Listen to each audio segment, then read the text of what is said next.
evening. You're joining us right here on the India Development Debate tonight. I'm Supriya, Shrinate, and with me in Mumbai is my colleague and co-anchor Sandeep Gurumurthy. As we discuss the Air India debacle in just a minute from now, we will, of course, tease our special programming that's coming up at 9:30 p.m. this evening. That's the second edition of the India Development Debate. And we will discuss the bipolar elections all across India.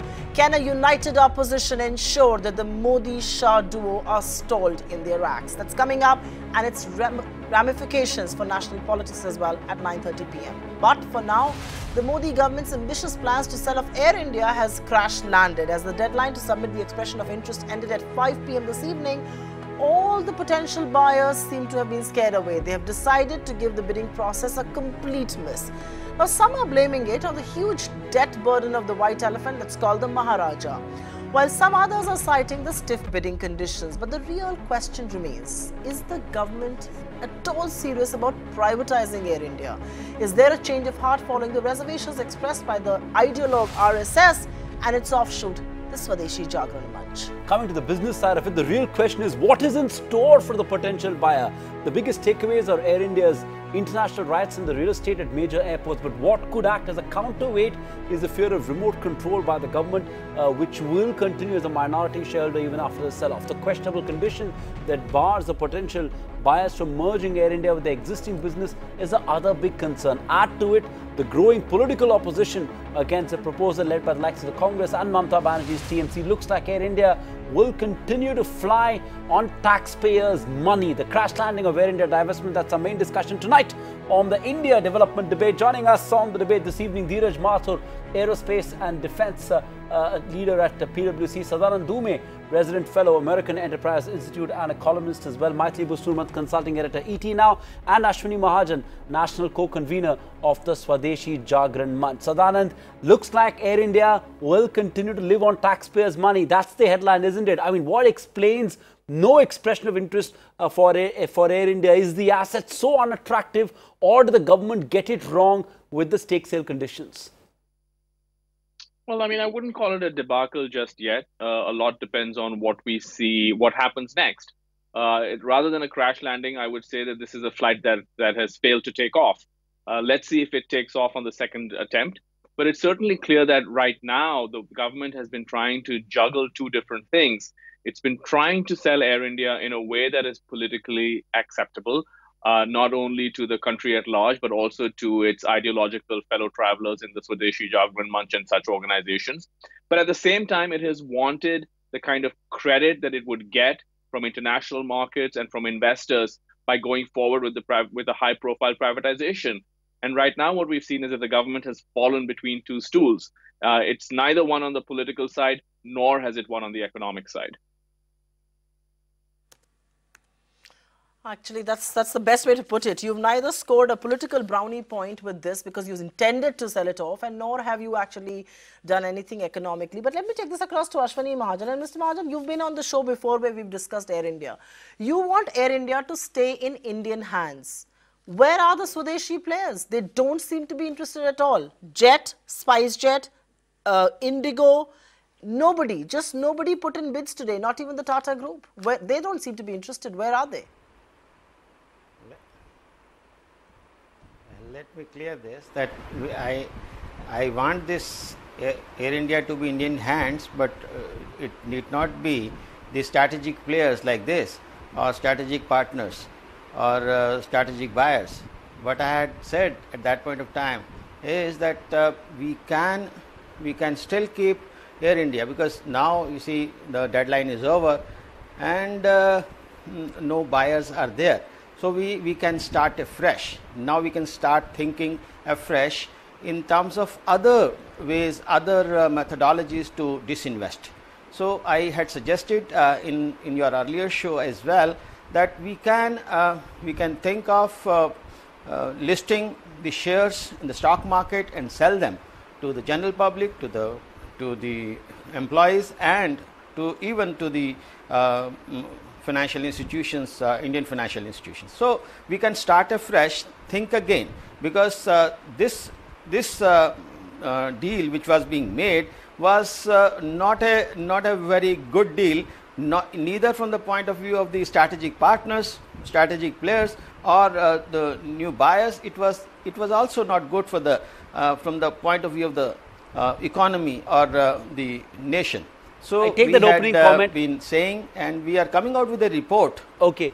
We are coming with a report within 15 days. Okay. And we will be suggesting the ways to disinvest. Okay, yeah. I take that point. I wonder how many takers there'll be for an Air India IPO for a company that has 33,000 crores of debt on its books. I wonder who are the investment bankers who are going to do a roadshow selling that IPO. But Maithili, you know, even as we talk about what the government needs to do you get a sense that the aviation players in this particular case colluded to force the government to change bidding norms? I mean, they realized upfront that these bidding norms didn't make sense for them. Do you get a sense that they sort of got together to ensure no one bid to, to get the government to change the bidding norms, which is what is likely to happen now?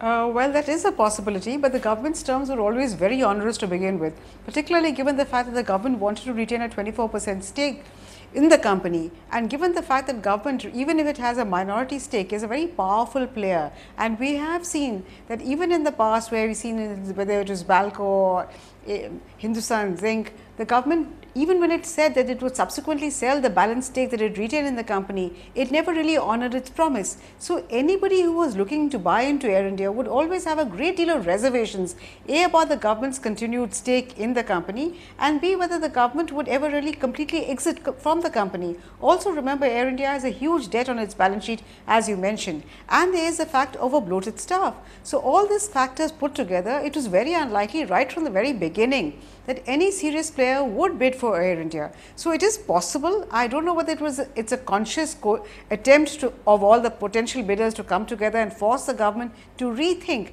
But at this particular point, if the government were to immediately buckle under, it would send a very wrong signal. So my sense is that the better that the government bides its time. Remember also that oil prices are rising. At a time when oil prices are rising, aviation in any case is a very cyclical industry. There are very few airlines who have consistently delivered profits. So at such a point of time, it may not be very wise for the government to kind of, go on its back foot and change the terms and conditions. It's better that it bides its time, even though it would be a case of throwing good money after bad and temporarily coming to the rescue of Air India. At the moment, given the way the government went about its disinvestment program, it was to start it was foolish, and it's better that they don't compound the folly by knuckling under pressure and changing the terms and making it a complete walkover for any potential buyer. All right. All right. So that's one part of the argument, that the government should stick to its ground, the government should stick to its stance and not buckle under pressure. But there's another side of this argument, and Mr. Mathur, I'll come to you. The decision to sell Air India was perhaps heartening, and all of us who believe in pro-market economy did cheer it. But it's quite clear now that the terms of sale were very daunting, and that's where Maithili also agrees with us, and which is perhaps why potential buyers were scared away. But do you believe the government needs to stick to its stance, not buckle under pressure, or does it have no choice but to change the sale norms now? Because, if they don't change it, there will be no buyers. And my other question is that what norms need to be changed to invite interest in Air India all over again? It's not all that a toxic asset, is it? Yeah, look, it's a great asset, and we can have that. We can get into details about that in a minute. To answer your question, see, I believe that the terms and conditions were one part of it. The second part of it is the political risk associated with this transaction at this point of time. Somehow, we're just about a year away from the elections, and even if we had got some expression of interest today, it would have taken a couple of months for the RFP to be issued. Then they would have had to give some time for the RFP response. Now, given given what happens in the run-up to a general election, I think most investors would have been wary of getting into a transaction in the last few months before a general election. Please also bear in mind the experience of the past 10 years or so, when there have been changes of government, and then contracts, bids have been rescinded or cancelled. You look at what happened in coal, in telecom, and so on.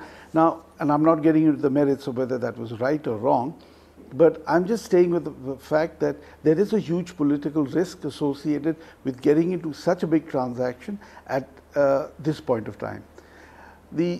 And of course, the rising fuel prices only compound the problem.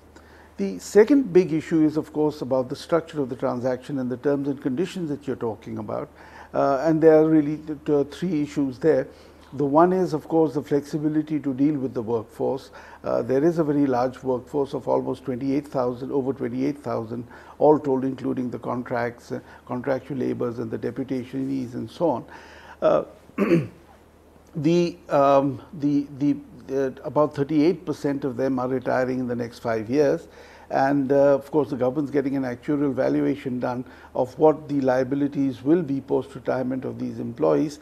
But the inability of anyone taking over Air India to have full freedom as far as the workforce rationalization is concerned is, I think, a big issue.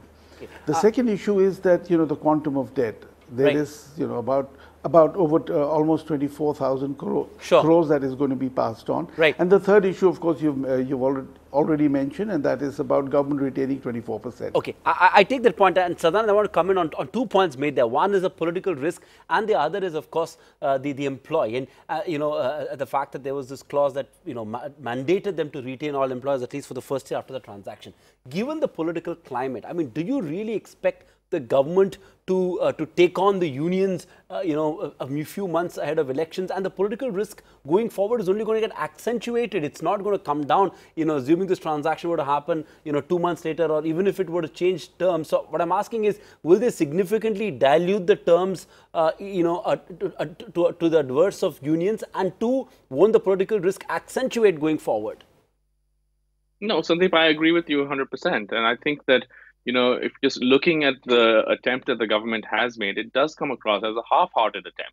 It seemed to me that they were out to get quick brownie points for doing this without actually doing the work. Now, of course, this has fallen, it's fallen flat, and they're not going to it's very, very difficult for them to make progress with a year to go. I doubt very much that they're going to go ahead in a way that ignites greater political resistance. Apart from resistance within their own camp, you also have to see that the Congress party has been quite unhelpful in this. They have been flat out opposed to this. And the fact is that even though there is a broad technocratic consensus that the government should get out of aviation and private sector is able to handle this well, there is not a broad political consensus on this question. And much of the national debate about this is still a sort of, old-fashioned debate about selling the family silver, as it were. And so under those circumstances, I agree with you. I'd be very, very surprised if the government moved ahead and amended these terms in a meaningful way. Okay, I'm going to take this across to Ashwini Mahajan. And Mr. Mahajan, the government's insistence on retaining employees for a year is obviously a big hindrance. I mean, no operator is going to agree to that. As it is, and we've discussed this previously, the cost of Air India employee is 21 lakhs per annum compared to a 14 lakh per annum for Indigo. Now, are we making too much hue and cry about it? Because that continues to be a condition. And who's going to agree to this is point number one. But point number two also is, and this is a contrarian opinion, that 33% of Air India staff is due to retire in 2 years. So how is the government going to now justify a sale of Air India when there will be possible layoffs?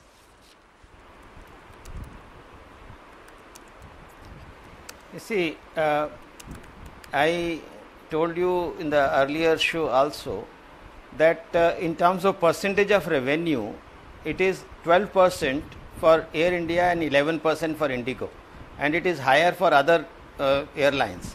So as far as the burden of employees is concerned, it is I think overemphasized, and as such what I have been telling, that over the last 3 years at least, in the last 2 years especially, there has been a significant improvement in the performance indicators. Let it may it be the passenger load factor or the number of hours flown. So there has been an improvement, and today why Air India is in this shape is it is in the cash crunch, and this cash crunch should be overcome, because of the cash crunch they are not able to carry on their maintenance activities, the repair activities, and they are not able to purchase the parts, the spare parts for the repair, and therefore that is the reason why our aeroplanes as well as the aeroplanes of the other airlines, they are going out to other countries for repair. So this is a very sorry state of affair, and government should intervene at least in the intermediate period, because for the last so many years, because the Air India has gone into the disinvestment mode, nobody is taking care of it, and therefore it is very important now when there are no takers for the Air India, at least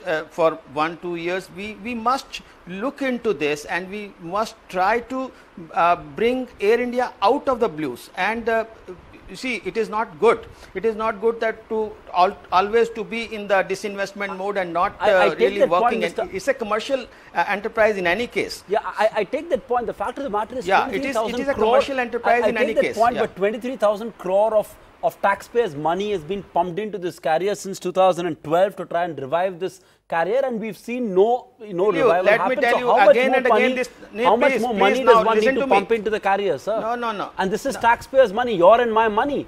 Yeah, in an inefficient airline. Now I'm coming. No. You please. Now you please listen to me. Sure.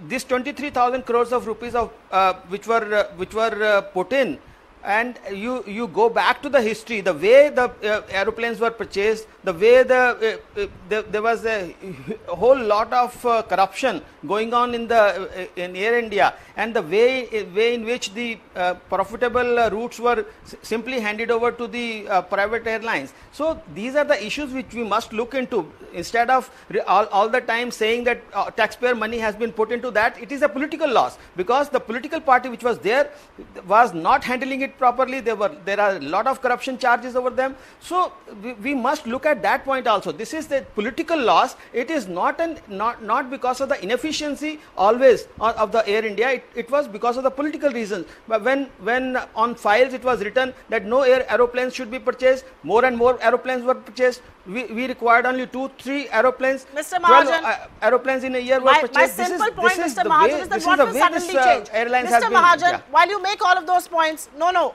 Mr. Mahajan, while you make all those points, what will all of that change? Has Air India changed completely in its working? It hasn't. It is not going to change overnight if it's not sold. But let me take this across to Maithili. It's not as if the points that you're making are adding up, because it's not as if, the sale was changed. No, 1 second, sir.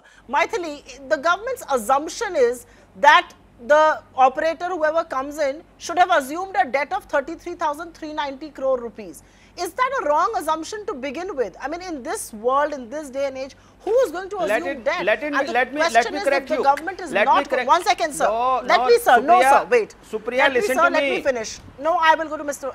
No, sir. No. Your turn is over. Give me 1 minute. I'm going to Maithili. I will come back to you on the show, and then you can make your point.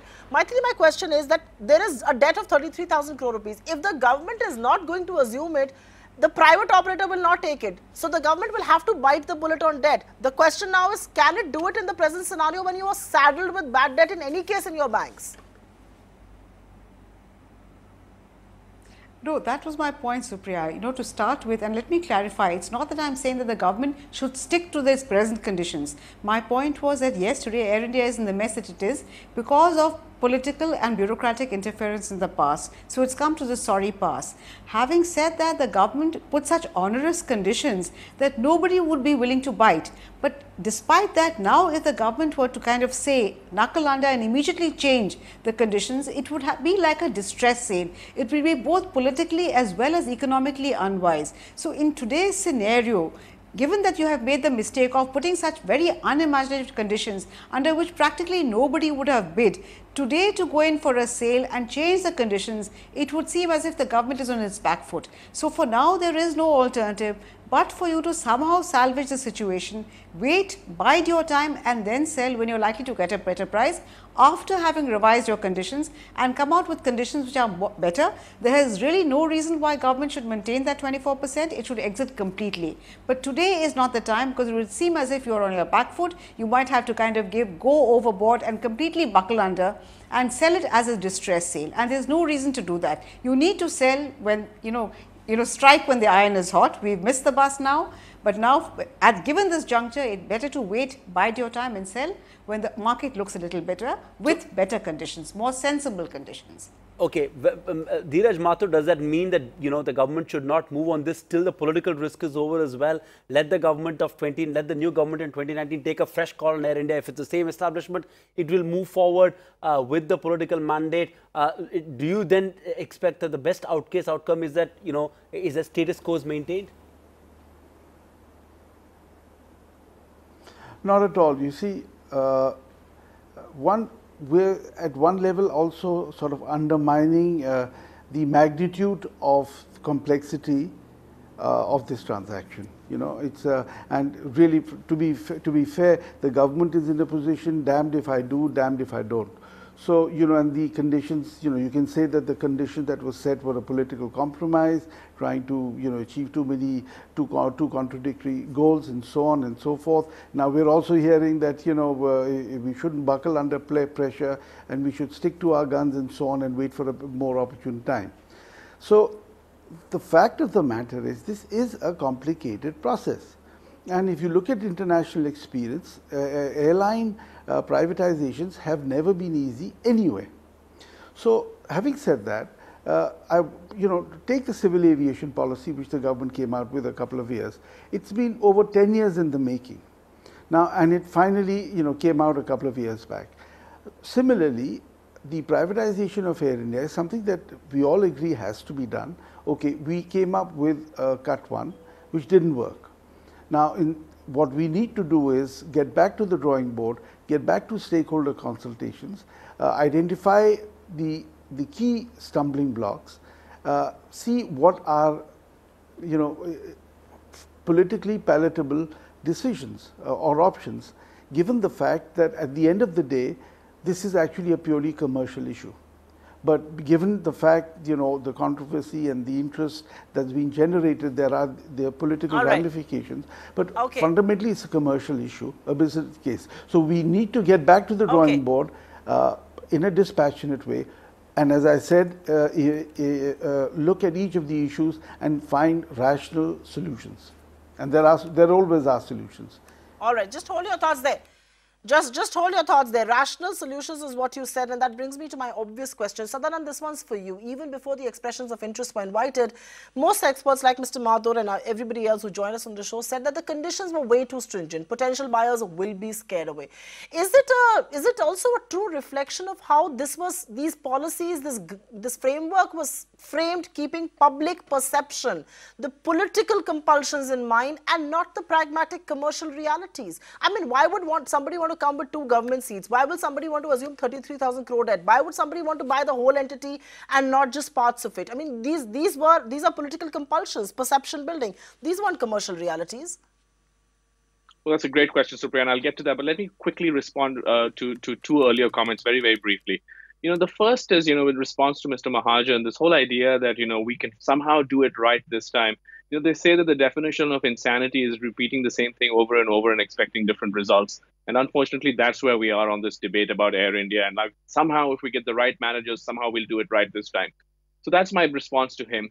And my response to Maithili, you know, though I largely agree with her, is that I don't know why she's assuming that any tweaked terms would be a distressed sale. We'd have to see what the tweaked terms are. It's possible that the tweaked terms would be perfectly reasonable. I agree with her that if the tweaked terms are a complete distress sale of selling it for 1 rupee or something, that would be politically untenable. But I don't think we can prejudge those terms and assume that it will be a distress sale without seeing what those terms are. Now, to your question, you know, I have a slight disagreement there because I think it's in a democracy, it's perfectly normal to frame these things in political terms. This is a political question in the end. In the end, a democratically elected government has to find a way to do this. It's economically a good idea, but it has to find a way to make it politically palatable. My criticism is in fact different, which is that if the government were more serious about this, it would first of all have come up with terms that were commercially workable, but it would also have made much more of an effort to show that it was serious. For instance, as the Prime Minister mentioned the Air India privatization in his Mann Ki Baat, he seems to have time to mention all kinds of other things. So if the government was serious about this, it would go out and tell the people why this is a good idea. This is an extremely elitist project. you have people putting crores and crores of taxpayer rupees into something which is really aimed not at the common man at all. You should be able to make the case to the people that selling Air India, giving it to competent private players, is a good thing for the poor. So I don't think we should shy away from the politics of it, but we should criticize the government for not grasping the political opportunity. Absolutely, couldn't agree more with you on that point. Very quickly, Maithili, we've got sort of a minute left on the show, so 30 seconds to you, and then last question to Mr. Maharaja. Given Air India sale was a big test of this government's reform credibility, I know Sadanand has written columns even before this government came to power on how they need to move, and this was seen as one of the test case of this government's reform credentials. How big a blow is this no-show today? Well, I'm not sure it would be a very big blow to the government. I agree with Sadanand, and I'm not saying that it will be a distress sale. I'm saying the government should not go in for a distress sale if it turns out to be a distress sale. But many of the conditions, particularly the 24%, completely was a no-brainer. Government has been very poorly advised, and I wonder whether it was really deliberate or whether it was an error of omission or commission, but was very clearly ill-advised. Many of the terms and conditions, in fact, almost all the terms and conditions were very unimaginative, almost certain to get no bidders whatsoever. Okay, Mr. Ashwini Mahajan, since you've opposed it tooth and nail, and we are talking about the last year of this government in office, you've just got 20 seconds on the show, sir. I'm sorry, but I'll let you have the last word in this. Will you let the Air India sale go through?